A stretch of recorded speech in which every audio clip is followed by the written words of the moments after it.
గురుగారు నమస్కారం అండి. అంటే ఆశీర్వచనమ్మా.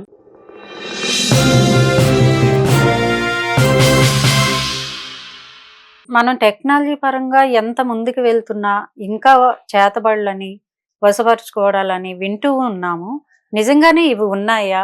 ఉంటే వీటికి విరుగుడు కూడా ఉంటుందా? శ్రీ మహాగణాధిపతయే నమః. ఐం మహాసరస్వత్యే నమః. శ్రీ లలితాంబికాదేవియే నమః.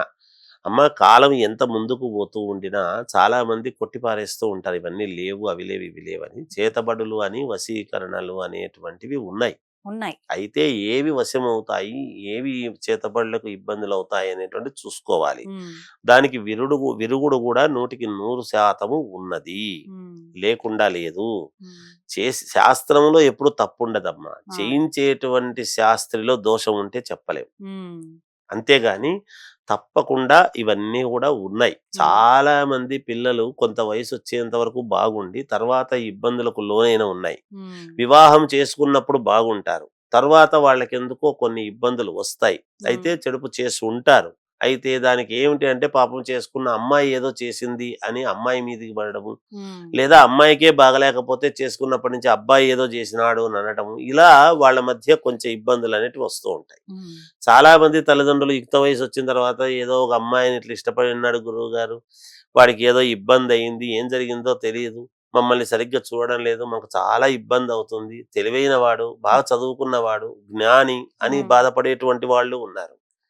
అందుకనే అమ్మ, చేతబడులు ఇవన్నీ కూడా ఎప్పుడు ఈ 3 రస్తాలు కలిసేటువంటి చోట, 4 దోవలు కలిసేటువంటి చౌరస్తాల్లోనూ హ్మ్. కొన్ని కొన్ని నిమ్మకాయలు పడేయటము, కొంత ఉప్పు ఇట్లాంటివన్నీ పడేయటము, చేయటము, ఇంకా కొన్ని ఏవో కొంత మాంసపు ముద్దలు పడేయటము, హ్మ్. దిష్టి తీసి కోడిగుడ్డు ఇట్లాంటివి పడేయటము, ఇలాంటివన్నీ ఉంటాయి. హ్మ్. మనం కార్లలో పోయేవాడు ఏమి తెలియకుండా ఏదో ఆలోచనతో వెళ్ళిపోతాడు. కారు కదా, నేను అవును. నడచలేదు కదా అనుకుంటాడు. హ్మ్. ఈ కార్లకు కూడా కొన్ని కొన్ని చోట్ల యాక్సిడెంట్లు అవి ఇవి కావడం గానీ, చెందడము గానీ, లేదా ఈ వాహనాలకు కూడా ఇబ్బంది, బండ్లో పోతున్నా తొక్కిపోవటము ఇలాంటివి జరిగేటప్పటికి హ్మ్. బండ్లో ఊరికే దాని దగ్గరికి పోంగానే పడిపోతాడు. ఓహ్! వాడు అనూహ్యంగా పడిపోతుంటారు. హ్మ్. యాక్సిడెంట్స్ లాంటివి జరుగుతూ ఉంటాయి. ఇవన్నీ అవును. ఎందుకు జరుగుతాయి అంటే, ఇటువంటి స్థానాల్లో ఇలాంటివి జరిగి ఉంటాయి గాబట్టే పడిపోతుంటారు. హ్మ్. హ్మ్.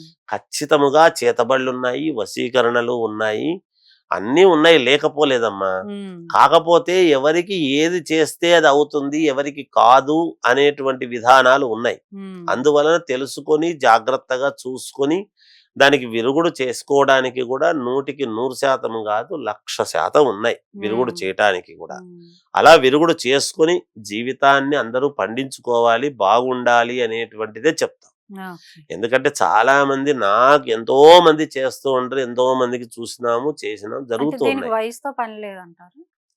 దానికి వయసుతో హ్మ్. పనేముందమ్మా, ఈర్ష్య ద్వేషాలు గదా! ద్వేషాలు. ఒకరు బాగున్నారు, సంతోషంగా ఉన్నారు అంటే ఈర్ష్యతో చేయటం. హ్మ్. ఎందుకు జేస్తారు అంటే, ఇంగ నరదృష్టి. న చెయ్యకపోయినా ఇంకొకటేముంటుంది అంటే, నరుడి దృష్టికి నాపరాయి పగులుతుంది అన్నారు. అవును. అందుకని మీకో ఉదాహరణ, లేపాక్షిలో అమరశిల్పి జక్కన్న హ్మ్. చెక్కుతూ ఉంటే, ఆ తల్లి వచ్చి "అబ్బా! ఎంత బాగుంది" అంటే, అది చీలిపోయుండేది ఇప్పటికుంది. అది హ్మ్. అదే జెప్తారు, కన్న తల్లి కొడుకు గురించి. అందుకే భర్త భార్య యొక్క శరీరాన్ని ఆద్యంత పర్యంతము చూసినటువంటి భర్త అయినా, హ్మ్. గర్భవతిగా ఉండేటువంటి స్త్రీమూర్తి హ్మ్. పైటను చీరను ఇలా నిండుగా గర్భం నిండా కప్పుకోవాలి అని ఎందుకు చెప్పారు? పిల్లలకు పాలిస్తున్నటువంటి తల్లి కూడా కాస్త మరుగ్గా ఇవ్వాలని ఎందుకు చెప్పారు? అవును. అంటే మన నరుడి యొక్క దృష్టి ఎలాంటి వాళ్ళొస్తారో ఆ పిల్లవాడి మీద పడకూడదు, హ్మ్. ఆ గర్భము మీద పడరాదు. గర్భాన్ని చూస్తే ఏమవుతుంది అంటే, గర్భవతులు అందుకే సూర్యగ్రహణం గాని, చంద్రగ్రహణం గాని పాటించండి అని చెప్తున్న కారణం. హ్మ్. ఎందువల్ల అంటే, ఆ గర్భం మీద పడరాదు. ఆ! మరి అభిమన్యుడు, మరి లోపలుండబట్టే ప్రహ్లాదుడు లోపలుండే కదా అన్ని విన్నారు, హ్మ్. అన్ని తెలుసుకున్నారు. అవును. అందుకనే ఇవాళ పిల్లలకి ఇంత తెలివితేటలు ఎట్లొస్తున్నాయంటే, సాఫ్ట్‌వేర్ యుగం కాబట్టి, సాఫ్ట్‌వేర్ గురించి మాట్లాడుతున్నారు కాబట్టి, గర్భవతుల లోపల ఉండే పిల్లవాడికి సాఫ్ట్‌వేర్ గురించి అర్థమవుతున్నది. హ్మ్.